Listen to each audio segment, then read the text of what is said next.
This is Postscript News, cutting through the noise one headline at a time, quick, clear, unfiltered. Welcome back, everyone, to the deep dive. Yeah. Today, we're going to try to get to the bottom of 5 pretty big stories that are in the news right now. And I think it's going to be pretty fascinating to see how they're all kind of interconnected. Okay, cool. Yeah. So first up, we're going to be looking at U.S. trade with a focus on all the tariff stuff. Okay. And then we'll take a look at what's going on in the cryptocurrency market and see what Bitcoin is up to these days. All right. Third, we'll head over to Japan. Oh, wow. And take a look at what's happening with rising rice prices over there. Interesting. Yeah, it's a big deal over there. Yeah. Fourth, we're going to talk about a new U.S. ambassador to Israel and what that might mean. And then finally, we'll look at how the U.S. government is starting to really take aim at Meta. Interesting stuff. Yeah, so let's jump right into it and start with all the trade and tariff news. All right, so I think what's really fascinating here is the kind of shift in tactics that we've been seeing from the U.S. Yeah, like President Trump just announced a 90-day pause on reciprocal tariffs. Right. For most countries, so it sounds like things are cooling down a little. Yeah, I mean, on the surface, it does look like things might be de-escalating a little. Okay. But just to clarify, these reciprocal tariffs are basically those tariffs that countries impose in response to tariffs already in place. Yeah. So it's just this back and forth. Right, okay. So now there's this pause, which means that kind of tit for tat is easing up a little bit for a lot of America's trading partners. Yeah. But there is this really big exception, and that is China. So the announcement was very specific that Chinese goods will still face those 125% levies. Oh, wow. Okay. And if we look back a little bit, this all comes after China recently unveiled their own tariffs. Okay. 84% import tariffs on U.S. goods. So it seems like while a lot of countries are getting this temporary break, the trade tension specifically between the U.S. and China is actually intensifying. And the markets are really reacting to this. And cryptocurrency prices jumped, like Bitcoin went up almost 5%.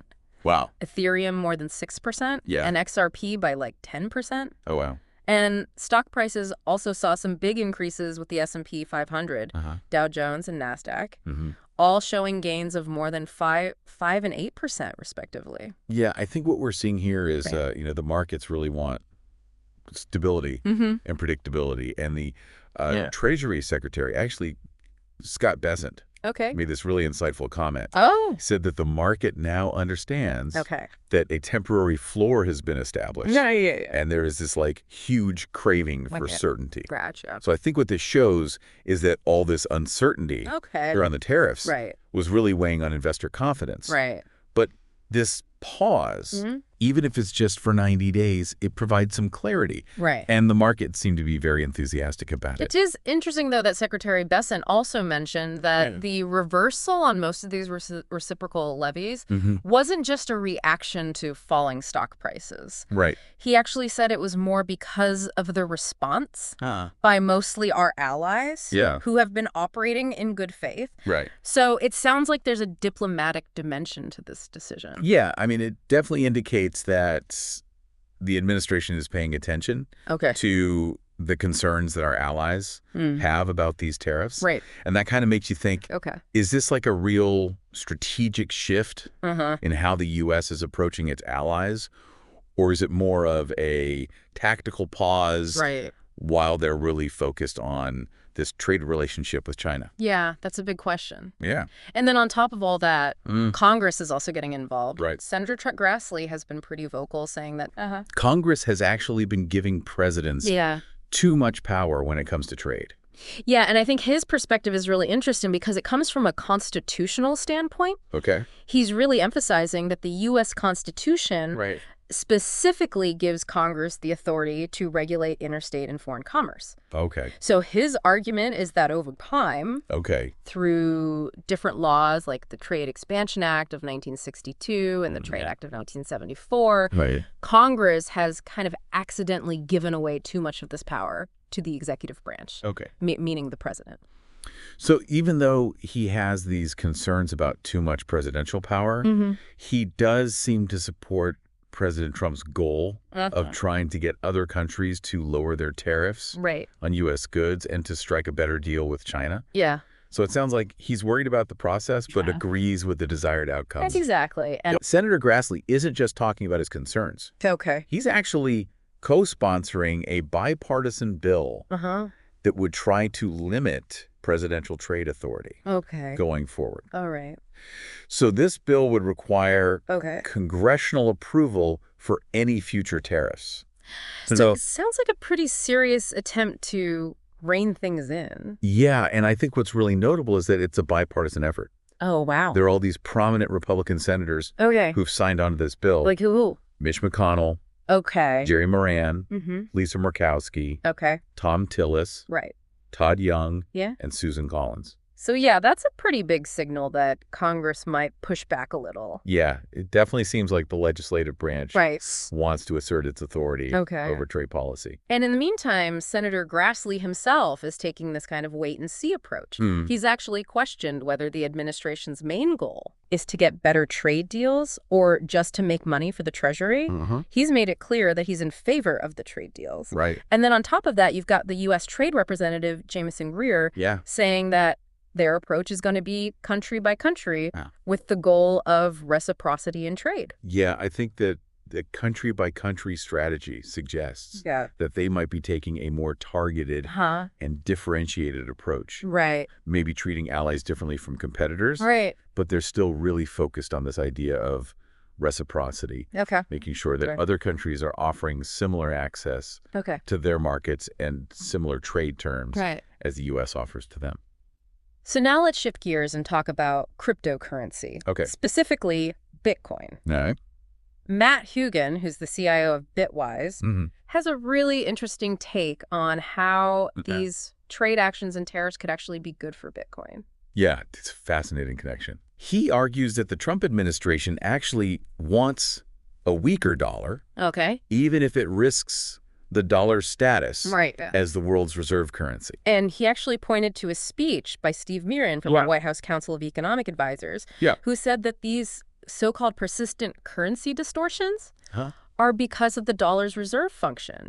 And that it's hurting American manufacturing and working class families. This is a pretty big statement. Yeah, it really gives us some insight into why the administration might be okay with a weaker dollar if it helps in other areas of the economy.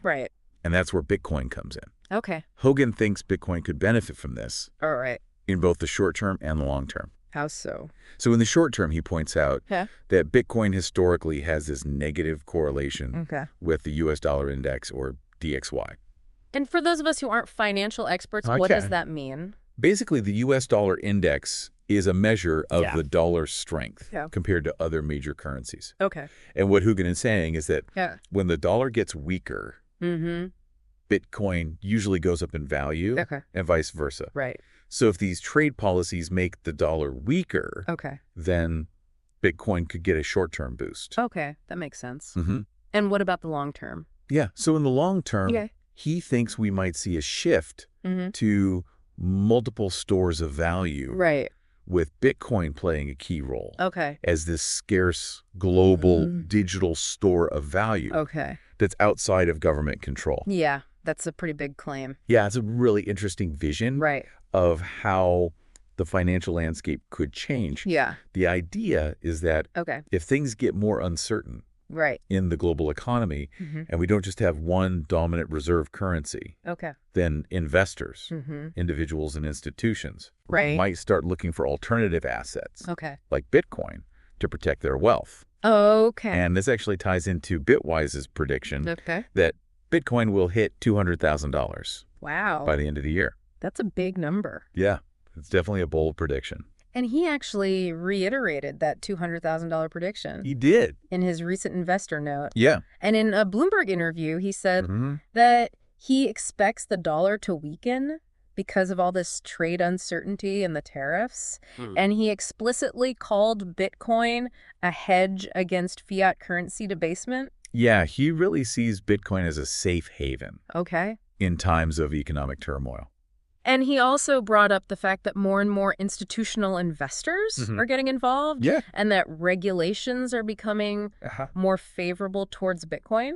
And he even thinks that governments themselves might start owning Bitcoin. Really? Yeah. That's pretty amazing if you think about it. It would be a huge step towards mainstream acceptance of Bitcoin. Okay, so bottom line, Bitcoin's price surged after the tariffs pause was announced. Some reports say it hit $81,300. Right. And others say it was around $76,959. Yeah, so it definitely jumped up. Yeah, and that does seem to support Bitwise's analysis that it does. Bitcoin could benefit from a weaker dollar. Yep. Oh, and there was also some breaking news about Ripple. Oh, yeah. They apparently won a big legal case, and their CEO confirmed that their case with the SEC is over. Okay, so that's big. Definitely something to watch. For sure. Okay, so let's move on to something totally different. Rice prices in Japan. Yeah, this is an interesting one. Yeah, it really shows how important these basic staple foods are. Yeah. And when their supply or their prices get messed up, it can have a big impact. Yeah. Both culturally and economically. And like we said before, rice is a huge part of Japanese culture and cuisine. It is a cornerstone of their diet. People eat it with almost every meal. Yeah. And they use it in so many different products. Yeah. It's not just sushi. Right. They use it in traditional sweets and even to make sag. Yeah, and I even heard that McDonald's has rice burger buns in Japan. Oh, wow, really? Yeah. I didn't know that. Yeah. So when rice prices go up dramatically, like they have, the average price of a 60-kilogram bag has increased by 55%. Wow. In just 2 years and reached about $160 last year. That's a big jump. Yeah, it's a big problem over there. Yeah, and it's because of a few things. Okay. Bad weather, heat waves. Okay. And then also the constant threat of typhoons and earthquakes. Right. All of those things make people worry about whether there will be enough rice for everyone. And the Japanese government has responded in a pretty big way. Yeah, they decided to release 210,000 tons of rice from their national reserve. That's a lot. It is. Over a fifth of their entire reserve. Right. And this reserve was actually created back in 1995 after a really bad harvest. Oh, wow. So they've had it for a while. Okay. They've also had to dip into this reserve after the earthquakes in 2011 and 2016. Okay. So it plays a really important role in making sure they have enough food during emergencies. Right. And it's not just Japan. Oh. A lot of other Asian countries that rely on rice, like India, Vietnam, and Thailand, they also have these rice stockpiles. For the same reason. Wow. China even has a reserve for pork to keep prices stable. Interesting. Okay, so back to Japan.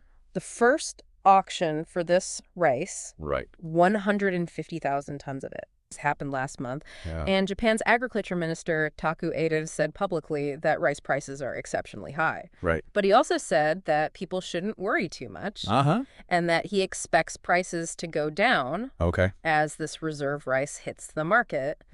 He also suggested that some of the price increases might be because of supply chain issues, even though there seems to be enough rice overall. Right. So that's interesting because it suggests that the problem might not be a shortage, but just a difficulty in getting the rice to the people who need it. And the rice from the auction has already started showing up. It has? In some supermarkets, like trial holdings in Kyushu. Okay, cool. So the government's actions are having an impact on how much rice is available right now.